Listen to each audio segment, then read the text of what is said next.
وقال الله تعالى أيضا في كتاب القرآن الكريم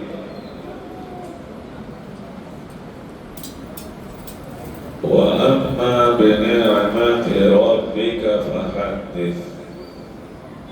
وقال الله تعالى أيضا وإن تعدوا نعمة الله لا تحصوها. صدق الله العظيم وبلغنا رسوله النبي الأمين المتين المبين المعين الكريم ونحن على ذلك لمن الشاهدين والشاكرين والحمد لله رب العالمين. اعلیٰ حضرت فرماتے ہیں سب سے اولا و اعلیٰ ہمارا نبی، سب سے اولا و اعلیٰ ہمارا نبی، سب سے بالا و بالا ہمارا نبی. کون دینے کو، کون دیتا ہے دینے کو منہ چاہیے، کون دیتا ہے دینے کو منہ چاہیے، دینے والا ہے سچا ہمارا نبی، دینے والا ہے سچا ہمارا نبی. میں نے آیت کریمہ کی تلاوت کا شرف حاصل کیا. آپ حضرات ایک بار گنبد خضرا میں آرام فرمانے والے ہم سب کے آقا ماوا منجا جناب محمد رسول اللہ صلی اللہ علیہ وسلم کی بارگاہ مقدسہ میں ہدیۃً تحفۃً درود پاک کا نذرانہ پیش کریں. پڑھیں اللہم صلی علی سیدنا و مولانا محمد معدن الجود والکرم وبارک وسلم صلاة و سلام علیک یا رسول اللہ صلی اللہ علیہ وسلم. اے بیٹا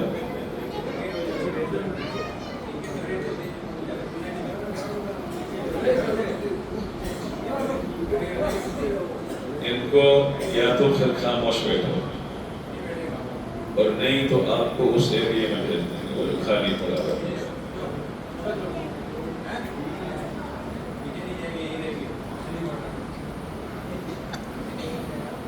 اللہ رب العزت جل وعلا ارشاد فرماتا ہے محبوب آپ فرما دیجئے کہ اللہ کی نعمت کے ملنے پر خوب خوب چرچا کرو، اس کا پرچار کرو، اس کا اظہار کرو. آقا کریم صلی اللہ علیہ وسلم یہ تمام نعمتوں میں ایک بہت عظیم نعمت ہے جو اللہ نے ہمیں اور آپ کو عطا فرمایا ہے. یہ وہ عظیم ہستی ہے،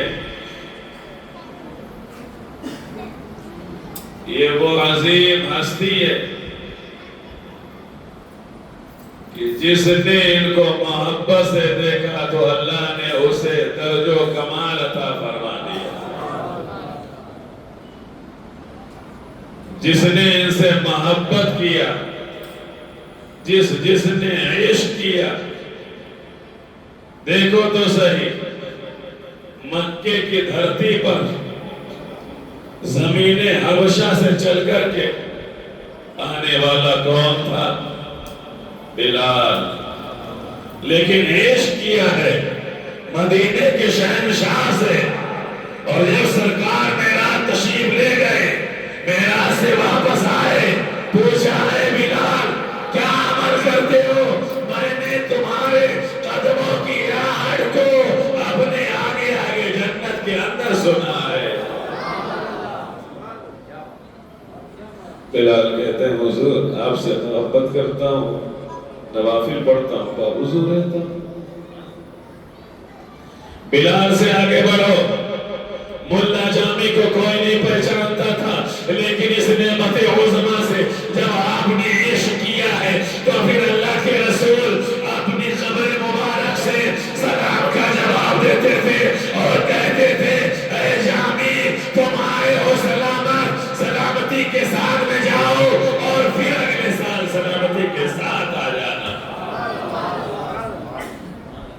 ایسی نعمت عظمیٰ ہے۔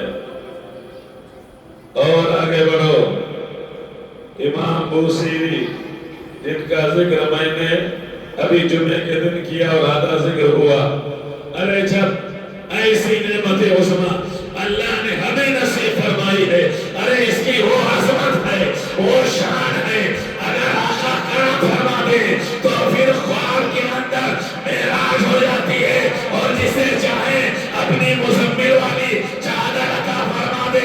امام بوصیری کو آپ نے دیدار بھی عطا فرمایا تھا اور مزمل والی چادر بھی عطا فرما دی تھی۔ اور سنو، یہ وہ نعمت عظمیٰ ہے کہ جس نے بھی اس نعمت سے محبت کیا، عشق کیا، تو پھر آپ نے دیکھا اور آپ نے سنا ہے کہ اللہ کے رسول صلی اللہ علیہ وسلم کے بہت سارے معجزات ہیں۔ چاند کا ٹوٹنا ایک معجزہ ہے، سورج کا واپس پلٹا دینا یہ الگ معجزہ ہے، انگلیوں سے چشمے جاری کر دینا یہ الگ معجزہ ہے۔ لیکن اسی نعمت عظمیٰ سے جب کوئی محبت کرتا ہے، جب کوئی پیار کرتا ہے، جب کوئی عشق کرتا ہے، تو پھر اس کو بھی اللہ کے معجزوں، اللہ کے رسول کے معجزوں میں سے ایک معجزہ بنا دیا جاتا ہے۔ دور مت جاؤ، بریلی کا امام اعلیٰ حضرت، ان کو اگر کہا جاتا ہے تو عشق و محبت اعلیٰ حضرت کہا جاتا ہے، اور علماء فرماتے ہیں کہ اعلیٰ حضرت کوئی عام ذات نہیں ہے، بلکہ رسول اللہ کے معجزوں میں سے ایک معجزے کا نام اعلیٰ حضرت ہے۔ کیوں اتنا بڑا نام ملا، کیوں اتنا بڑا مقام ملا؟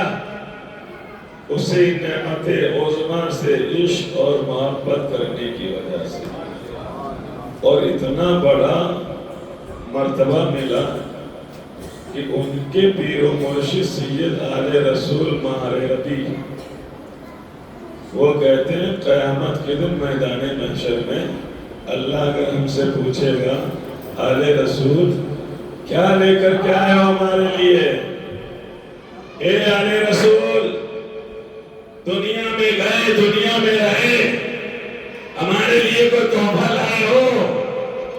آل رسول سید ہے، معاہرہ شریف کا جو گنبد برکاتی ہے، اس گنبد کے نیچے ساتھ قطب آرام فرما رہے ہیں، انہی ساتھ قطبوں میں اعلیٰ حضرت کے پیر و مرشد سید آل رسول بھی آرام فرما رہے ہیں۔ غوث اعظم کی اولاد ہے، حسنین کریمین کی اولاد ہے، علی مرتضیٰ کی اولاد ہے، لیکن کیا فرما رہے ہیں؟ میدان محشر میں اللہ جب پوچھے گا اے علی رسول تم ہمارے لیے کیا لائے ہو؟ آل رسول کہتے ہیں میں خدا کی بارگاہ میں نماز نہیں پیش کروں گا، زکوٰۃ نہیں پیش کروں گا، اور جم غفیر مریدوں کا پیش نہیں کروں گا۔ پوچھا گیا آل رسول تو کیا پیش کرو گے؟ آل رسول کہتے ہیں میں امام احمد رضا کو پیش کر دوں گا، اعلیٰ حضرت کو پیش کر دوں گا، عشق رسول کے مجسمے کو امام احمد رضا کو اعلیٰ حضرت کی بارگاہ میں پیش کر دوں گا۔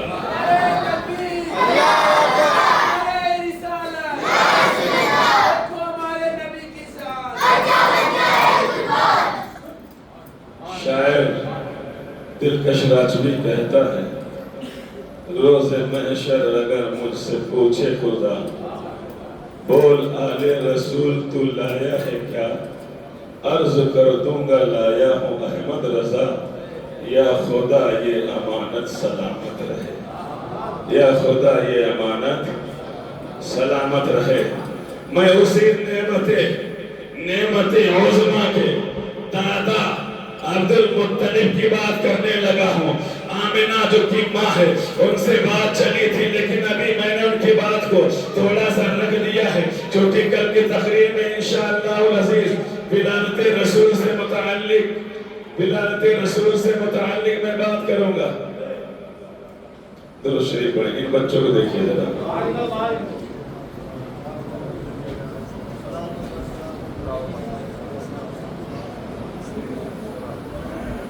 ان کو دونوں کو باہر نکال دیجیے.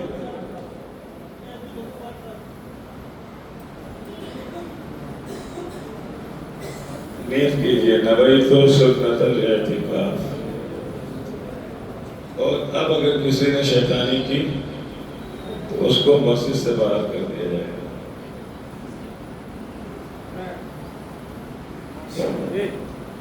تھوڑا ہم نے موڈ بنایا سنانے کا یار.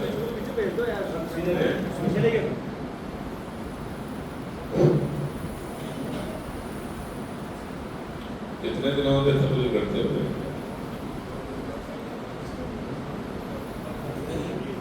میں تمہید بنا کر کے لا رہا تھا.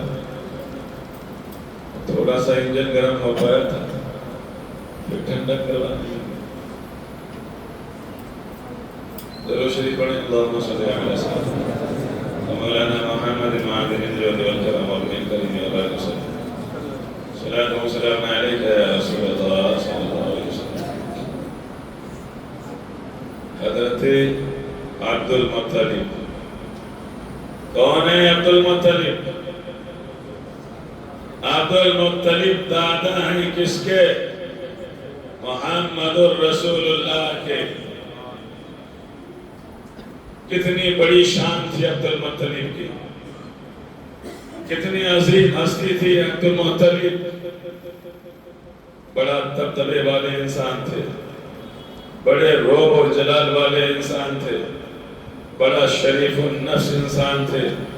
بڑا متقی و پرہیزگار شخص تھے اور مکے کے سردار تھے اور خانہ کعبہ کی چابی کے مالک تھے. سید البطحہ تھے اور آپ حجاج کرام کو کھلایا کرتے تھے. اتنا کشادہ آپ کا دسترخوان تھا. اتنا کشادہ تھا. انسان تو انسان آپ کے دسترخوان پر چرند و پرند بھی کھایا کرتے تھے. اور میں بتاؤں کون ہے عبد المطلب؟ وہ عبد المطلب ہے. جب عبد المطلب کبھی کبھی ایسا ہوتا تھا کہ جب آپ تنہائی میں ہوا کرتے تھے تو آپ کے جسم سے خوشبوئیں نکلا کرتی تھی. آپ کے جسم سے خوشبوئیں پھوٹتی تھی. آپ کے والد نے ایک مرتبہ کسی کاہن سے پوچھا تھا تو کہا تھا اس کی شادی کر دو. اور جب عبد المطلب کی شادی ہوئی تھی اور عبداللہ پیدا ہوئے تھے تو عبداللہ نے خواب دیکھا تھا تو آپ سے کسی کائنہ نے کہا تھا کہ عبداللہ کی شادی کر دو. یہ سب کیوں ہو رہا تھا؟ اس لیے کہ ہمارے اور آپ کے آقا محمد الرسول اللہ کو مبعوث ہونا تھا. حضرت عبد المطلب. میں آپ کو ان سے متعلق کچھ جانکاری دیتا ہوا چلا. آپ نے نام تو سنا عبد المطلب لیکن اصل میں ان کا نام عبد المطلب نہیں بلکہ اصلی نام ان کا ہے شیبہ. اور یہ ہاشم کے بیٹے ہیں. ہاشم عبد مناف کے. ہاشم کے بیٹے ہیں عبد المطلب. ان کا نام شیبہ. اور شیبہ کیوں نام رکھا گیا؟ جب یہ پیدا ہوئے تھے تو ان کے سر کے اوپر کچھ بال تھے. سارا جو اوپر کا حصہ تھا وہ مطلب بے بال کا تھا. سمجھنے کے لیے آپ کہہ سکتے ہو کہ گنجے تھے. کچھ بال تھے. اس کی طرف نسبت کرتے ہوئے آپ کو شیبہ نام دیا. شیبہ تھا لیکن آگے چل کر کے جب جوانی کی دہلیز پر آپ نے قدم رکھا تو لوگوں نے آپ کو شیبۃ الحمد کے نام سے پکارنا شروع کر دیا. شیبۃ الحمد. حمد کا مطلب ہوتا ہے تعریف کرنے والا. کیوں آپ کو شیبۃ الحمد کہا جاتا تھا؟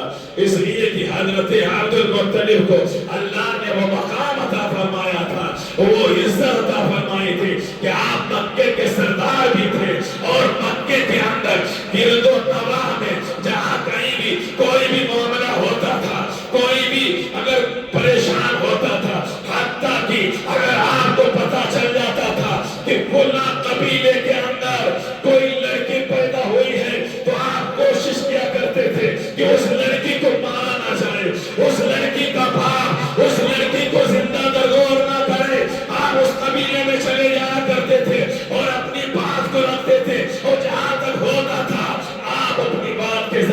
لڑکیوں کو زندہ در ہونے سے بچا لیا کرتے تھے. یہ حضرت عبد المطلب کے کارنامے تھے. اسی وجہ سے لوگ آپ کو شیبۃ الحمد کے نام سے پکارتے تھے. اچھے اچھے کام کرتے تھے اس لیے شیبۃ الحمد. اب یہ عبد المطلب کہاں سے ملا؟ سنو، آپ مدینہ منورہ میں پیدا ہوئے، مکے میں نہیں، مدینہ میں پیدا ہوئے. آپ کی والدہ حضرت سلمہ، اور 8 سال 7 سال تک بغیر باپ کے حضرت سلمہ نے، آپ کی ماں نے آپ کی پرورش کی. 7-8 سال کا وقت گزر گیا تو عبد المطلب تیر اندازی میں بڑے ماہر تھے. مدینہ منورہ کے ایک میدان میں تمام بچے آپ کے ہم عمر کے، 7 سال کے، 8 سال کے، 9 سال کے، 10 سال کے، سب تیر اندازی میں اپنا نشانہ لگا رہے تھے. یہ بھی نشانہ لگاتے تھے. اتفاق کی بات یہ دیکھیے، ایک بار کا معاملہ ایسا تھا کہ تمام آپ کے ہم عمروں نے نشانہ لگایا، لیکن کسی کا بھی نشانہ اس جگہ پر نہیں لگا. لیکن عبد المطلب نے جیسے تیر کا نشانہ لگایا تو اس جگہ پر لگا. دوسری بار لگایا تو لگ گیا، تیسری بار لگایا پھر لگ گیا، اور تیسری بار لگنے کے بعد آپ نے ارشاد فرمایا انا ابن ہاشم. کیوں نہ ایسا ہو؟ کیونکہ میں ہاشم کا بیٹا ہوں. اسی وقت مکے سے خاندان قریش سے ایک شخص بطور تجارت مدینہ منورہ میں آیا تھا. اور جب مدینہ منورہ آیا تو وہ راستہ ناپ رہا تھا. جب بچوں کو تیر اندازی کرتے ہوئے دیکھا تو وہ رک گیا، اور یہ سارا معاملہ اس نے اپنی آنکھوں سے دیکھا. اور دیکھنے کے بعد جب اس کے کانوں میں آواز آئی انا ابن ہاشم، کہ میں ہاشم کا بیٹا ہوں، تو اس تاجر کے دماغ میں بات آئی کہ یہ تو ہمارے خاندان کا بچہ ہے، اتنا ہونہار ہے، اتنا قابل ہے، اتنا باعظمت ہے. چونکہ گھوڑ سواری اور تیر اندازی اس وقت عرب میں بہت بڑا ہنر مانا جاتا تھا. جب تیر اندازی کرتے ہوئے حضرت عبد المطلب کو اس تاجر شخص نے دیکھ لیا تو کہا پیارے ادھر آؤ، جانے من ادھر آؤ، کہاں تم رہتے ہو، تمہارا نام کیا ہے؟ انہوں نے آ کر کے بتایا اصل میں میرا نام شیبہ ہے اور میں ہاشم کا بیٹا ہوں اور میں یہیں رہتا ہوں. اللہ اکبر. تاجر نے جب یہ سنا تھا تو سن کر کے کہنے لگا ٹھیک ہے اب آپ جائیے. یہی تاجر پھر مکہ پہنچا، اور مکہ پہنچنے کے بعد میں کیا ہوا، مطلب جو تھے، مطلب ان کے چاچا، ہاشم مطلب یہ لوگ بھائی لوگ تھے، تو ان کے جو چاچا ہیں جو مطلب نام ہے وہ ان کے عبد المطلب کے چاچا ان کا نام ہے.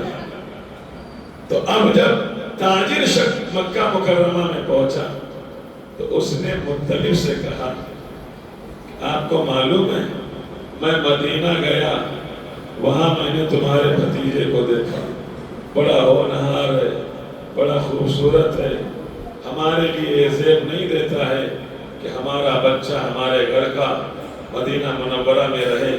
ایسا کرو تم اسے یہاں لاؤ، مجھے ایسا لگتا ہے کہ آگے چل کر کے وہ بہت بڑا انسان بنے گا، سردار بنے گا، بڑے سرداروں میں اس کا نام ہوگا.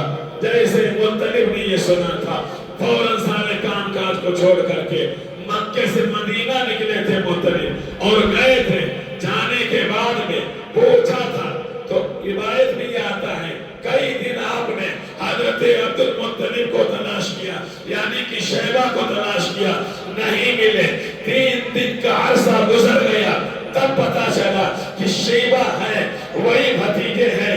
پوچھا کہ کیا بات ہے، تم کہاں سے ہو، کیا کرتے ہو؟ تو انہوں نے بتایا کہ میں تو ہاشم کا بیٹا ہوں. تب پھر مطلب نے کہا تم ہاشم کے بیٹے ضرور ہو، لیکن یاد رہے تم ہمارے بھتیجے بھی ہو. تمہیں معلوم